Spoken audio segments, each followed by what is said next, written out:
Здравейте, приятели! Бих искала да ви разкажа за първата си книга. От белоградчик до Балчик. Пътен дневник на един географ. Посветила съм го на 60-та годишнина на геолого-географски факултет при Софийския университет Свети Климент Охридски, който имах честта преди известен брой години да завърша. Там минаха най-хубавите ми години, между другото. Има съдържание, списък на използвани съкращения за по-лесно ориентиране в текста, предисловие и след това започват разказите, т.е. очерците за отделните места, които съм посетила, които съм описала в книгата.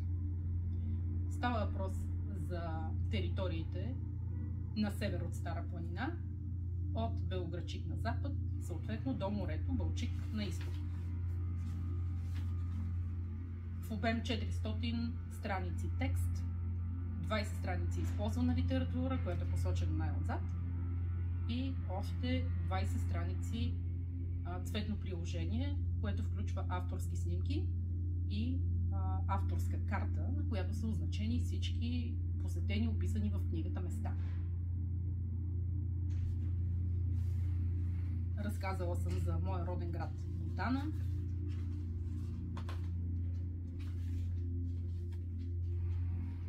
Видин, Белоградчик, Враца, Тетевен, Етрополе, Ботевград, няколко села около Ботевград, които са така неразривно свързани с българската история. Някои от големите известни харесвани тачени български манастири, Троянски манастир, Глофовски манастир, Етрополски манастир,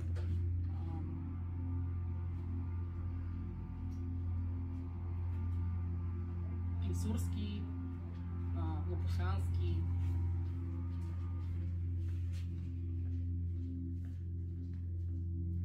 доста страници съм посветила на Търново, Велико Търново, разбира се, за това си има причини.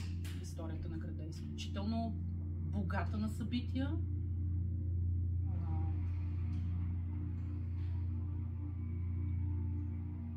Географското положение, разположението на града, на хълмовете, по бреговете на река Янтра е изключително живописно и всеки, който е видял, ще се съгласи с мен, а който не е, трябва да отиде и да види, защото това е едно от най-любимите ми места в България изобщо. Има глава посветена на старите столици. Под стари столици имам предвид Първото българско царство. Това са Плиска и Велики Преслав.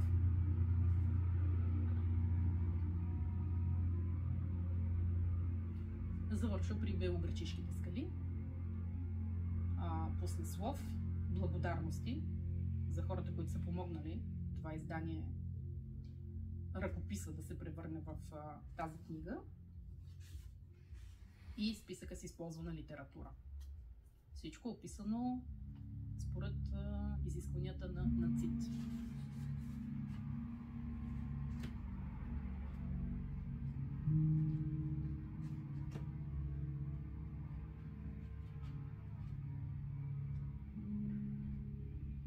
Снимките са номерирани, така както вървят в текста.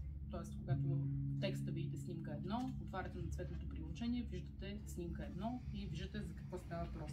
В текста е описано какъв точно е обекта, който е изобразен на снимка. Една от любимите ми е тази. Водопад Скока при Тетевен. Което пътека.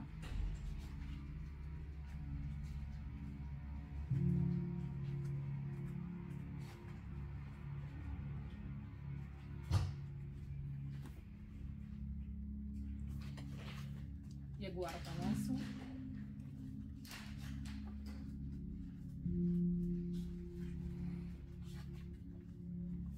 И моята авторска карта.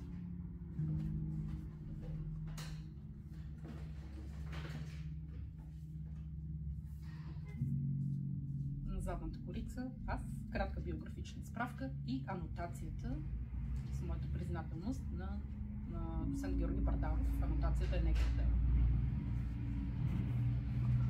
А ревюто записахме за вас в Калма Йога Студио.